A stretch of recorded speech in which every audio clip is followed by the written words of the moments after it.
C'est lancé. Direct, direct en jeu de la radio insolite, en direct du lac de Vénérieux. Ben oui, vous savez que j'aime bien me déplacer, ce qui rend fou un peu Audrey, qui est juste sur ma droite, sur votre gauche, parce qu'il y a des fois où ça marche et d'autres fois ça ne marche pas. Et là, incompréhensible, ça marche. Bonjour Audrey. Bonjour Alain. Ah ben dis donc, tu as mis du temps à répondre, hein. Dis-moi, Audrey, je pense que si tu mets du temps à répondre, c'est parce que tu as Sacha qui est là. Ah, Sacha. Sacha, c'est. Comment présenter Sacha, hein? Bonjour Sacha. Bonjour. Bon, alors Sacha, vous le connaissez sans le connaître sur Direct en Jeu, étant donné le fait que j'ai tilté sur lui. Ah bah ouais, je reconnais, hein, excuse-moi Audrey. J'ai tilté sur lui l'an dernier parce que j'ai trouvé que c'est un personnage, c'est un type qui a eu le courage de tout remettre en cause, qui a eu le courage de remettre tout à plat et de redémarrer sur quelque chose d'extraordinaire. Et quand j'ai dit à Audrey, écoute, Sacha, c'est quelqu'un. Et Audrey, je peux dire une vérité, Audrey? Vas-y, Alors, te on gêne a pas. fait, hein, d'accord, Sacha, tu avais un vernissage la semaine dernière. Oui, c'est ça, oui. Et tu sais ce qu'elle m'a envoyé comme message, Audrey? Elle dit, j'aurais voulu la voir. Et moi, j'ai répondu, chiche. Et donc, résultat, on se retrouve aujourd'hui tout simplement. Bonjour Sacha, il y a une tradition chez nous pour ces émissions, j'espère que tu n'as pas regardé ce qu'on a fait auparavant, parce qu'on en a fait quelques-unes, c'est simplement que ça permet à cette petite jeunette à lunettes de pouvoir se mettre un peu dans l'ambiance. Et c'est elle qui a l'habitude d'introduire et de présenter nos invités. D'accord? Donc, D'accord. accroche-toi, je te rappelle, tu n'as pas le droit de parler pendant la présentation qu'elle fait. Écoute bien, écoute bien ce qu'elle dit, comme ça tu vas voir. Elle va te En présenter plus, tu comme. m'as pas laissé le choix là. Ouais, tu vas voir, elle va te présenter comme un personnage, comme. Si tu veux, quand Audrey présente les choses, il y a la vie d'avant et la vie d'après. Donc il y aura la vie d'avant Sacha et la vie d'après Sacha. Vas-y, à toi de jouer. Ben, tu vas être un petit peu déçu, enfin vous allez être un petit peu déçu parce que je vais pas être très innovante aujourd'hui. Le portrait de Sacha sur son site internet est tellement parfait qu'en fait j'en reprends quelques aspects, quelques éléments clés. Donc ce qui m'intéresse pour l'émission Touche à tout et hybride, entre autres, c'est le fait qu'il y ait un virage radical, un changement radical, avec certainement plein de bonnes raisons. Donc, c'est l'objet de notre rencontre ce soir, d'en savoir un petit peu plus.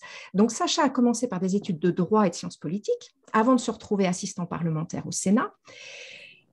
Et il a dû se passer quelque chose puisqu'il a pris ses bagages pour partir un an faire un tour du monde et effectuer un changement radical de cap pour travailler le bois. Alors, si je reprends ces termes, un métier qui fait appel à l'ensemble des capacités de l'être humain, c'est-à-dire utiliser la tête et les mains. Donc, rien que ça, forcément, moi, j'adhère complètement puisque c'est exactement le type d'information que je note dans mon livre Éloge de métiers hybrides. C'est vers ça qu'on a besoin d'aller pour se retrouver soi-même en tant qu'être humain complet. Si on ne fait travailler que la tête, ça ne fonctionne pas, en tout cas pas sur la durée. Donc, il est aujourd'hui ébéniste d'art, menuiserie en siège. Donc on n'est pas très loin, moi je suis à Strasbourg, donc toi Sacha tu es entre Metz, Nancy et Strasbourg, donc on est presque voisins. Et ce qui est intéressant pour nous ce soir, c'est de comprendre un petit peu plus ce que tu fais, pourquoi tu as effectué ces virages-là, quelles étaient les prises de conscience, qu'est-ce qui s'est passé, voilà.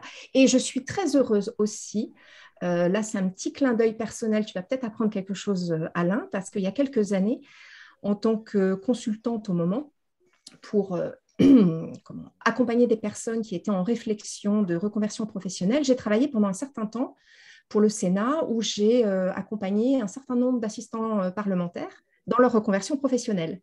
Donc, je connais très bien ce type de profil hyper hétéroclite, les spécificités de leur activité professionnelle, ce qui va bien, ce qui est très difficile pour elles.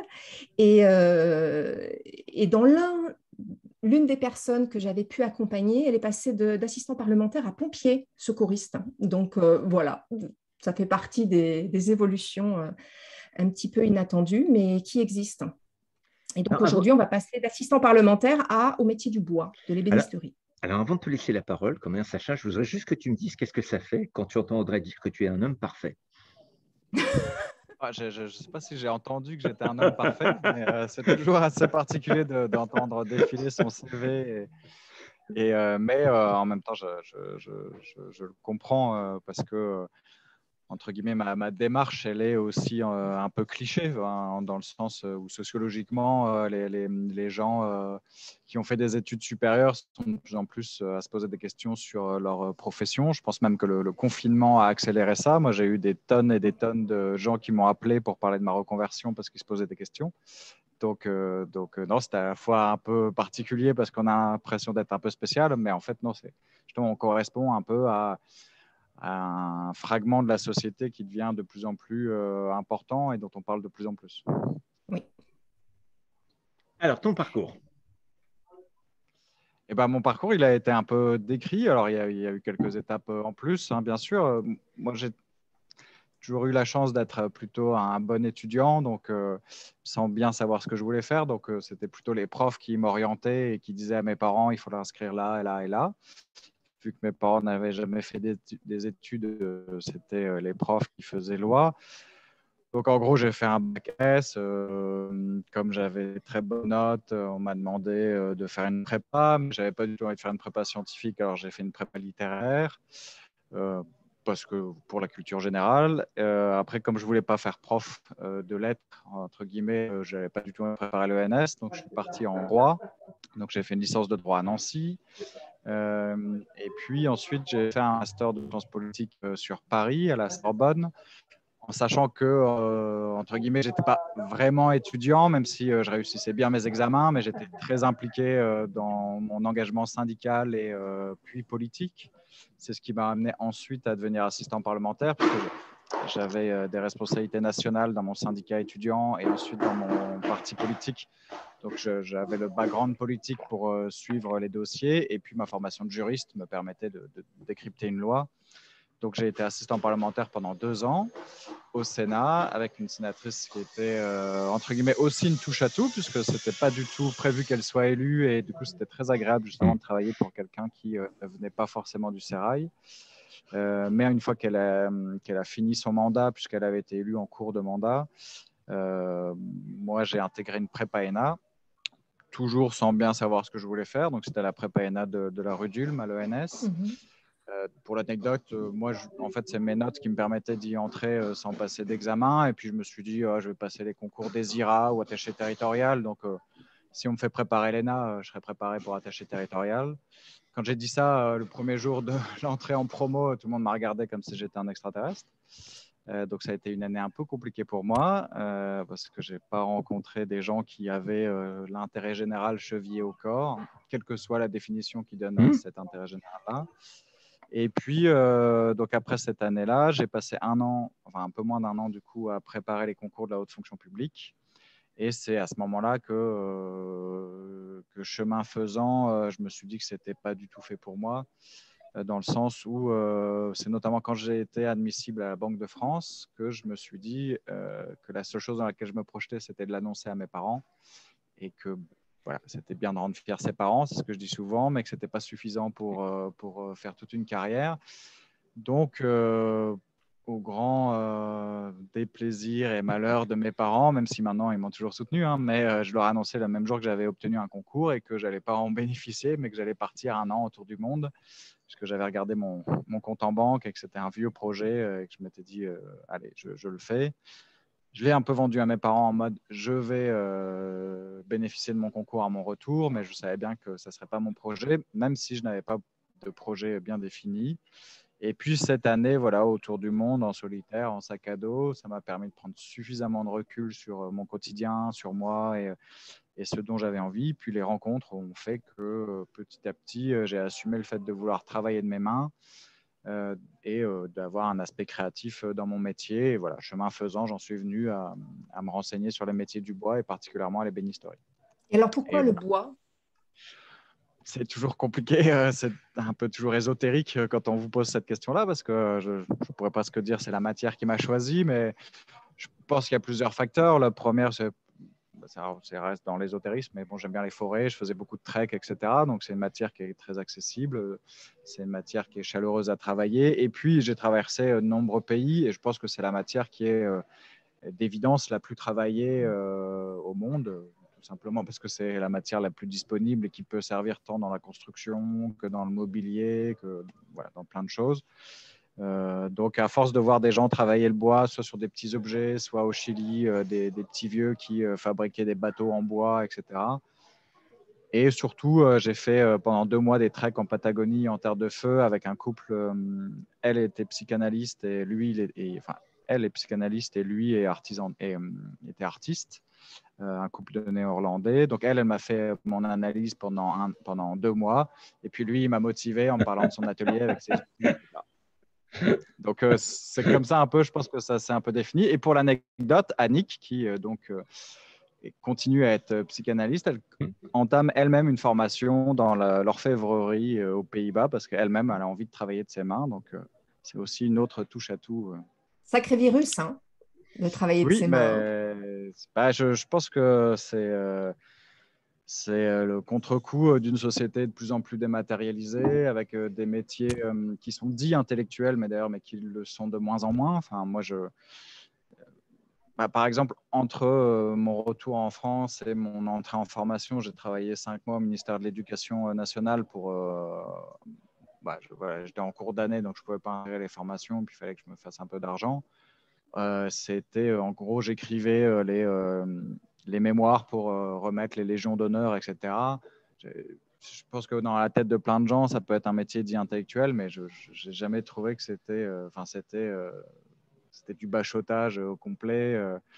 Il y a un bouquin qui s'appelle L'éloge du carburateur d'un Américain qui s'appelle Matthew Crawford, qui m'a beaucoup d'ailleurs orienté aussi dans ma bifurcation. Bah, lui, il était dans un… Voilà, c'est ça. Vous êtes mis d'accord les deux ou quoi là? Même pas.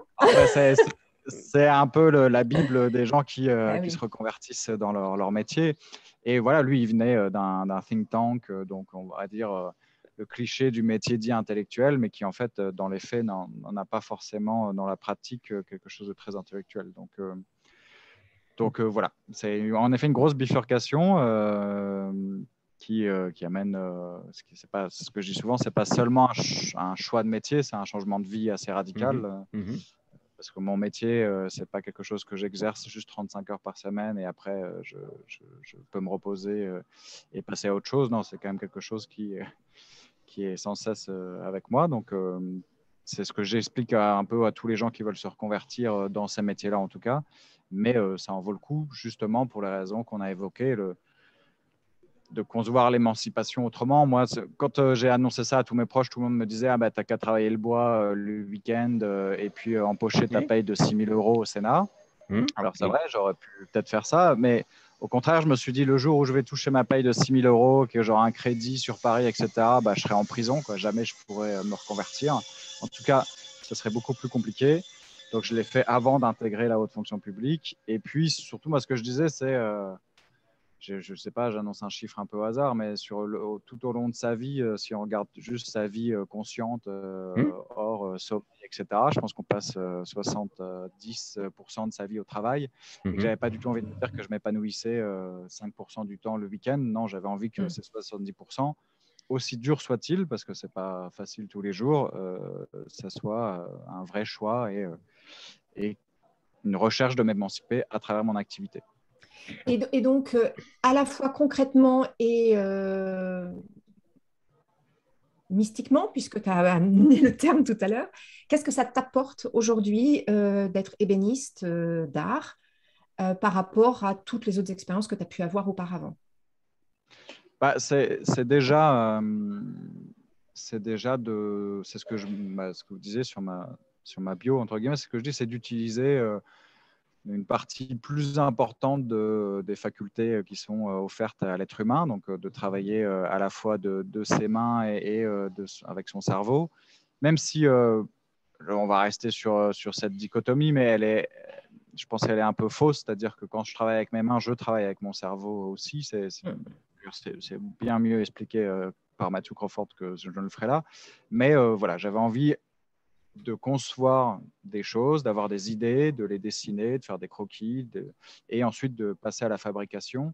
Et puis surtout, ça va aussi avec, donc comme j'ai dit, avant j'étais militant, maintenant je ne suis plus du tout, en tout cas pas dans des organisations ni partisanes ni syndicales, mais mon activité aujourd'hui et la manière, par exemple l'exposition qu'on a fait la dernière fois, puisque je suis bénévole dans des associations de promotion des métiers d'art, c'est aussi un engagement sur la production et la consommation locale, sur d'autres manières de produire et de consommer qu'aujourd'hui. Donc ça m'apporte aussi ça, c'est-à-dire que je vais bien sûr pas faire la révolution en me reconvertissant, encore que je pense que c'est en se changeant soi d'abord que potentiellement on peut ensuite essayer de changer le monde. Donc c'est un peu grandiloquent, mais c'est aussi comme ça que je conçois mon activité. Quand tu as décidé de lâcher un boulot où tu avais une certitude d'avoir une rémunération suffisamment conséquente qui permettait d'avoir une vie suffisamment conséquente, pouvoir t'acheter une belle maison, une belle voiture, enfin, je veux passer meilleur, c'est peut-être un peu matériel. Est-ce que tu as évalué la notion de risque? Parce que tu es passé d'un métier où tu savais ce qui rentrait à la fin du mois à un autre métier où là, tu partais dans l'inconnu. L'évaluation du risque, comment tu l'as fait? Je pense pas que je pense pas que j'ai fait réellement une évaluation des risques. En tout cas, pas dans le sens là. Je me suis dit, c'est ce que j'ai dit tout à l'heure. Je me suis, si je me mets dedans, après, je pourrais pas en sortir parce que je me serais habitué à un certain confort, etc. Donc, je me suis dit, c'est maintenant qu'il faut que je le fasse et pas après, parce que, alors, il y en a qui le font après, et je pense qu'ils sont d'autant plus courageux, surtout ceux qui ont une famille. Après, il y a aussi quelque chose sur lequel je dois être honnête, c'est que j'ai une famille qui me soutient. Enfin, donc je sais aussi que c'était un risque qui était pondéré. Pondéré par le fait que quoi qu'il arrive, ma famille me soutiendrait et me soutient. Et puis, je savais aussi que si jamais je changeais d'avis, j'espère que ça m'arrivera pas, mais je pourrais toujours retenter un concours de la fonction publique. Donc voilà, je pense que le risque, il est pondéré. C'est un vrai changement de vie et c'est pas tous les jours facile parce que là, par exemple, tout ce week-end, j'étais en déplacement, etc. Mais c'est ce que je dis aux gens qui m'appellent à chaque fois, je leur précise bien mes conditions de revenus et ma vie sociale, etc. Mais si je devais refaire ce choix-là, je le referais encore. Donc, tant que j'en suis là, j'en serais très heureux, quoi.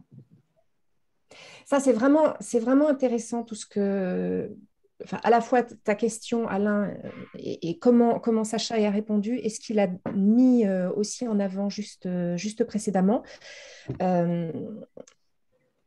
Il y a plusieurs éléments qui reviennent systématiquement dans ces notions de métier hybride et de personnes qui se reconvertissent. Alors après, peu importe les domaines, il se trouve que là, pour toi, Sacha, c'est l'artisanat, mais c'est valable aussi dans d'autres domaines.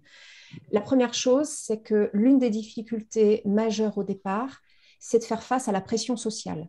Donc la pression sociale de l'extérieur et la pression familiale. Et très souvent, les personnes savent déjà qu'elles ne peuvent plus rester dans la situation professionnelle dans laquelle elles sont. Et elles naviguent avec le temps, elles essaient de négocier un petit peu avec le temps.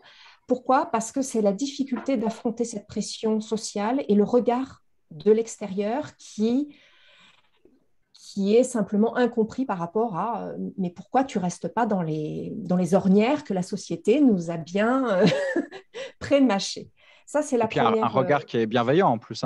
Moi, j'ai eu des gens qui m'ont dit tu fais n'importe quoi. Mais en même temps, je me mets à la place de mes parents. En plus, mes parents sont assez âgés. Mon père, il a 80 ans. Donc, il a textuellement été dit ça y est, on a fait notre boulot une fois que tu as eu ton concours et on peut partir tranquille. C'est un peu triste à dire. Et d'un coup, je leur annonce que je bifurque complètement. Et ben non, c'est reparti pour eux. Donc, ça a été compliqué pour eux. Mais encore une fois, j'ai la chance d'avoir des parents qui m'ont toujours soutenu, quoi. Donc, mais même avec un environnement qui soutient, en fait, il y a toujours cette mise en abîme de conception de la réussite. C'est un processus qui fait que forcément, ça nous retarde un peu parce qu'on se pose des questions et puis ça nous inquiète aussi. Mais qui permet à chacun de se recentrer sur l'essentiel, en fait, ce qui est essentiel pour elle. Tu vois, Audrey, Audrey, tu Oui. m'excuses, tu vois, c'est la notion de force de caractère, parce que en effet, bon, moi je décide de me remettre de tout remettre en cause ma vie, mais la force de caractère face aux autres, c'est de pouvoir le justifier, de pouvoir l'assumer. Ça aussi, c'est un truc qui est important. C'est vraiment quand même quelque chose qu'il faut assumer. Alors là, à mon avis, on revient sur la notion de risque. Enfin, moi, tu me Oui, diras, Sacha, si tu es d'accord ou pas, mais à la fois dans mon expérience personnelle et avec toutes les personnes que j'ai pu aider, épauler à un moment ou un autre dans leur choix de reconversion, en fait, ce qui se passe, c'est qu'au bout d'un moment, il n'y a plus le choix. C'est vital. Il y a quelque chose de vital qui se met en place. Donc, la notion de risque, euh, parfois, elle vient elle vient oui, qu'après coup. En fait, on y pense après pour donner des arguments à l'extérieur. Mais il y a quelque chose de vital. Et justement, ça, c'est en lien aussi avec l'acte politique de changement de mode de vie et de modification de relations au travail.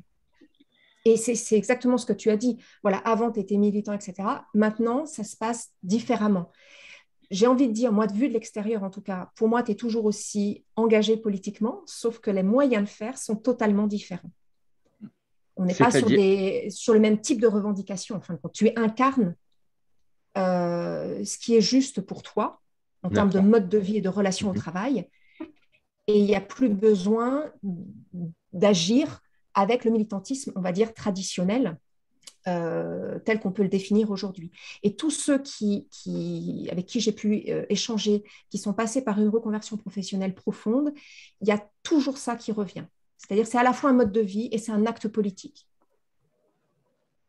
Je ne sais pas comment toi tu le Ah, si, si, ressens.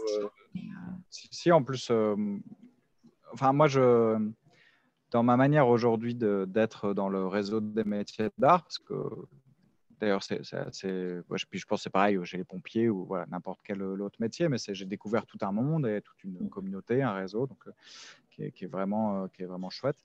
Mais moi, j'essaye maintenant de présenter, j'ai un vieux projet de faire une chaîne YouTube sur les métiers d'art et d'y aller avec beaucoup d'ambition en disant que les métiers d'art sont une réponse Mhm. très concrète aux enjeux du 21e siècle.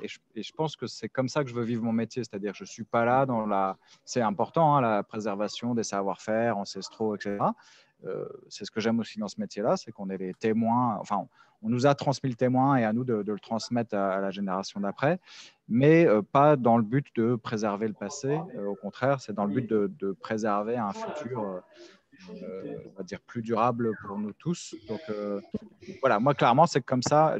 Beaucoup de collègues ne le formuleront pas comme ça, bien sûr. Moi, j'ai ce passé militant qui fait que je le mets en mots de cette manière-là. Mais on est tous dans cette logique-là de faire attention à comment on travaille, des matières qu'on utilise, de nos process de fabrication, de comment on vend nos produits aussi, en expliquant. Moi, par exemple, je suis ébéniste, je ne travaille pas les bois exotiques, etc. C'est du bois qui vient des Vosges, etc. Donc, c'est des choses qui sont importantes pour moi et pour quasiment tous les artisans d'art. Donc, je ne sais pas, par exemple, les pompiers, etc., mais ils y trouvent aussi un engagement sur la solidarité au quotidien, j'imagine, avec les autres personnes. Et c'est ça aussi, moi, ce que j'ai dans tous les retours téléphoniques de gens qui veulent se reconvertir. Il y a beaucoup de financiers, d'ailleurs, qui veulent se reconvertir. C'est cette recherche du sens, quoi. Pendant le premier confinement, on a beaucoup parlé de tous ces métiers, des secondes cordées, mais qui faisaient que la société tenait debout et qui n'étaient pas reconnues. Alors malheureusement, c'est vite passé un peu à la trappe, mais dans la tête des gens qui se posaient des questions, ça l'est beaucoup, quoi. C'est-à-dire que quand on exerce un métier au quotidien qui, quand bien même nous apporte des conditions matérielles d'existence plutôt tranquilles, et à un moment donné, si on se dit que ce qu'on fait ne sert pas à grand-chose, c'est compliqué de faire ça des années durant, quoi. Et on Donc, le voit notamment avec le confinement, je lisais il y a quelques jours que depuis le début de l'effet Covid, on va dire, le nombre de burn-out sévères en France a doublé. Exact. Donc ça montre bien qu'il y a vraiment une prise de sens au travail. ah bah Euh, ouais. on parle de burn-out professionnel, hein, pas de. Donc effectivement, ce qui se passe depuis 2 ans accélère et révèle ce qui était déjà latent. Et c'est pour ça qu'il y a de plus en plus de reconversions ou de en tout cas de formation et de réflexion sur quoi faire pour que ma vie ait un sens, que mon activité professionnelle fasse sens pour moi, que je contribue auprès de la communauté, quelle qu'elle soit. Voilà. Et donc, pour moi, c'est vraiment essentiel. Et la place de l'art ou des artisanats, parce que ça, c'est une différenciation de notre civilisation, mais en fin de compte, on est sur de la création uniquement, avec à la fois la transmission des savoir-faire ancestraux et, on va dire, de l'innovation ou des mélanges d'approches. Enfin, moi, je regardais, ce que je trouve très intéressant aussi, c'est que tu mêles les techniques d'assemblage européennes et japonaises traditionnelles. Voilà, là, on est en plein dans l'hybridation. Et ça, je trouve ça vraiment intéressant. Et ça, c'est vraiment le futur, c'est ce qui va sauver l'humanité. Pour moi, c'est les arts et les créations qui vont sauver l'humanité dans cette mutation anthropologique dans laquelle on est et dont je parle à chaque fois avec toi, Alain, entre autres.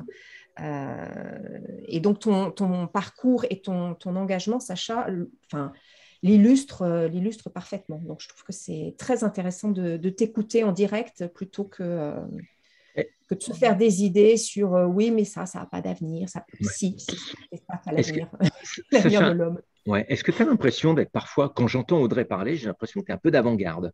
Est-ce que tu as le sentiment, comme hier, de faire quelque chose que les autres n'osent pas faire ou n'ont pas encore osé faire? Parce que tu dis qu'il y a beaucoup de gens qui t'appellent là-dessus pour avoir ton opinion et tout. Et puis, deuxième point, avec ce que tu fais aujourd'hui, j'allais dire, tu es dans une notion de précurseur. Alors, bon, c'est toujours compliqué de se vivre comme une avant-garde. En plus, politiquement, j'ai toujours été contre les avant-gardes. Je pense qu'il y a des gens avant moi qui ont fait ce parcours-là, mais en effet, je pense qu'on en est au tout début sur le retour à ces métiers dits manuels et au fait que à la fois ils étaient importants pour la société et qu'on pouvait s'épanouir dans ces métiers. Donc oui, ça serait faire semblant que de dire que je suis pas, j'illustre voilà, une nouvelle génération qui se pose les questions autrement. Je pense qu'il y a un vrai, alors ça bien sûr c'est tous les âges, hein, mais il y a quand même quelque chose de générationnel derrière, c'est-à-dire que nos parents, enfin mes parents, la génération de mes parents étaient plus dans la recherche d'un statut, mais qui se justifie bien. Hein. Enfin, moi, mes parents, mon père, il est né pendant la guerre, ma mère juste après. Donc, forcément, quand on a connu ces périodes-là, il y a la recherche de la stabilité, du statut, et qu'une fois qu'on avait le statut, qu'on s'était marié, qu'on était propriétaire, on avait réussi sa vie. Maintenant, il y a une vraie recherche de sens dans son activité. Donc, voilà, je pense que j'en suis à la fois un cliché et puis en effet un précurseur dans le sens où à l'échelle de générations, ça commence à peine. Je ne sais pas quand date le bouquin de Matthew Crawford, ça doit être début des années 2000, quelque chose comme ça. Ouais, j'ai plus ça en tête. 2009. Oui, voilà, 2009, donc c'est pas si vieux que ça. Et puis en plus, je pense qu'en France, on a un peu de retard vis-à-vis de ça parce que nos métiers, en tout cas les métiers dits manuels, sont encore, par rapport à d'autres pays, encore moins reconnus et sont très, très dévalorisés. Exact. Et encore, moi, je suis ébéniste d'art, donc je ne suis pas forcément confronté à ça. Mais si j'avais dit que je voulais être plombier, par exemple, je pense que clairement, ça aurait été très dévalorisé, ce qui aurait été complètement stupide, parce qu'à un moment donné, un plombier, même d'un point de vue économique, gagne mieux sa vie que quelqu'un qui sort de 5 ans de psychologie à la Tout fac. à fait. Donc, ça a même d'ailleurs, sur certains métiers, pas de sens économique de dire à des gamins, surtout faites plombier, quoi. Mais effectivement, c'est très culturel, ces notions de valorisation de métiers. Même les filières, quand on regarde juste au niveau scolaire, les filières professionnelles sont très valorisées dans d'autres pays voisins, alors qu'en France, c'est toujours très difficile. Mais je pense qu'à la fois, tu es un précurseur et en même temps, tu es complètement dans une mouvance de fond. Enfin, c'est difficile de mettre les frontières claires parce que de tout temps, il y a toujours eu des personnes qui se sont immergées dans des artisanats, dans des activités de création, peu importe lesquelles. Donc, de ce fait-là, il n'y a rien de nouveau sous le soleil, on va dire. Ce qui est nouveau, c'est l'ampleur du nombre de reconversions passant d'activités dites de service à des activités mettant en évidence le corps entier. C'est-à-dire qu'on passe ce que David Graeber, un anthropologue un peu anarchiste quand même, expliquait très bien dans ses publications, on passe d'une société de cerveau à une société où on va revenir au corps. Et ça, c'est nouveau par l'ampleur. Mais c'est une très bonne nouvelle parce que le fait d'être trop dans la tête, ça nous déshumanise. Donc, de ce côté-là, tu fais partie de cette mouvance-là et tu aides à ce qu'elle prenne encore plus d'ampleur. Donc, c'est peut-être ça qui est avant-gardiste pour l'époque. Et avec le fait aussi que ces populations qui se reconvertissent sont de plus en plus jeunes. Très souvent, il y a il y a 10 ou 15 ans, c'était des personnes vers 50 ans, en retraite, en pré-retraite ou autre, qui se reconvertissaient. Aujourd'hui, dès la fin du cycle d'études, hop, il y a une reconversion. Parfois, il n'y a même pas d'expérience professionnelle. Donc, c'est ça qui est nouveau, en fait, et qui est une très bonne nouvelle. Hein. C'est vrai que les gens à qui j'étais en formation, en gros, c'était une moyenne d'âge comparable à la mienne. Donc, soit des gens qui avaient quelques années de travail, soit qui, en effet, sortaient à peine de leurs études, mais qui avaient bien conscience que ce n'était pas ce qu'ils voulaient faire toute leur vie, quoi. Et là, moi, je pense que le premier confinement aussi, autour de mes amis, là, j'ai 2 amis qui vont devenir maraîchers. Donc, c'est aussi, je pense, toutes les activités aussi de production alimentaire sont aussi de plus en plus, reconnues aujourd'hui pour leur utilité. Et tout le monde sait que c'est difficile, à mon avis, d'être maraîcher, même si on ne sait jamais ce que c'est avant de l'être. Mais ça n'arrête pas les gens de se dire, voilà, j'ai envie de participer à la société de cette manière-là et j'ai envie de m'émanciper à travers cette activité-là. De conditionnement qui étrique énormément. J'imagine que tu as plein de projets pour les années à venir. Oui, alors c'est toujours un peu, là, on vient de vivre, puis on n'est pas fini, mais ça fait 1 an et demi qu'on est dans une situation un peu particulière, en particulier pour les artisans d'art, parce que moi j'ai monté ma boîte tout seul vraiment depuis janvier de 2020. Donc 2 mois après, tout le monde a commencé à tomber malade et toutes nos expositions ont été fermées. Donc là déjà, voilà, on reprend les expositions. Donc pour moi, ça devient vital pour tous les artisans d'art. Donc j'ai ces projets-là. Et puis après, on a des projets justement, ça va avec les engagements dont on parlait. Sur la métropole du Grand Nancy, je travaille en lien avec des élus parce que je mets à profit un peu mes anciens réseaux et puis mes anciennes compétences pour créer un tiers-lieu, donc un espace partagé spécialement pour les artisans d'art pour répondre à leurs problématiques avec des parcs machines partagés, à la fois pour des questions économiques pour les artisans, mais aussi écologiques. Ça ne sert à rien que chacun ait sa machine dans son coin et qu'il l'utilise 1 heure par jour. Donc voilà, ça c'est un des gros projets qui va prendre quelques années, j'imagine, mais sur lequel je compte bien m'investir un maximum. Au-delà de mes créations personnelles que j'espère je vais pouvoir présenter au salon auquel je devais participer l'année dernière. Alain, est-ce que tu as une dernière question avant qu'on clôture? Écoute, moi j'ai une dernière question parce que souvent on est dans un endroit qui est assez agréable, on peut avoir des gazouillis et tout. J'aimerais savoir quel est le bruit qu'on entend derrière toi, Sacha. On a l'impression d'entendre une scie circulaire ou quelque chose comme ça. Est-ce que tu peux nous décrire l'environnement où tu es? C'est depuis.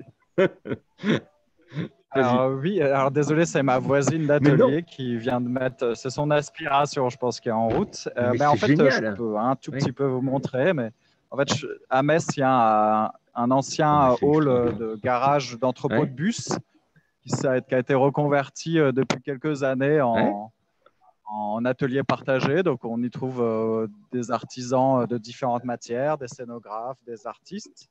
Donc, vous voyez, on n'a pas des cellules limitées par des murs. Donc, c'est pour ça qu'on partage la poussière et le bruit de nos collègues. Mais je trouve ça extra, moi. Parce que d'habitude, c'est moi qui fais du bruit et de la poussière. Donc, et oui, et ça va d'ailleurs, le développement de tels lieux, ça va avec tout ce qu'on a dit. Complètement. On n'est plus artisan d'art ou artisan tout simplement comme on l'était il y a 50 ans. À la fois pour des questions économiques, mais aussi pour des questions d'engagement, de questions écologiques, souvent, qui sont derrière. Audrey, je fais la tête. Ça pousse toujours trop vite, nos émissions. Voilà. Ouais, il est passionnant. Il a même réussi à dire des choses que moi, j'avais pas réussi à lui faire dire, aussi bien l'an dernier que pour le vernissage de son expo.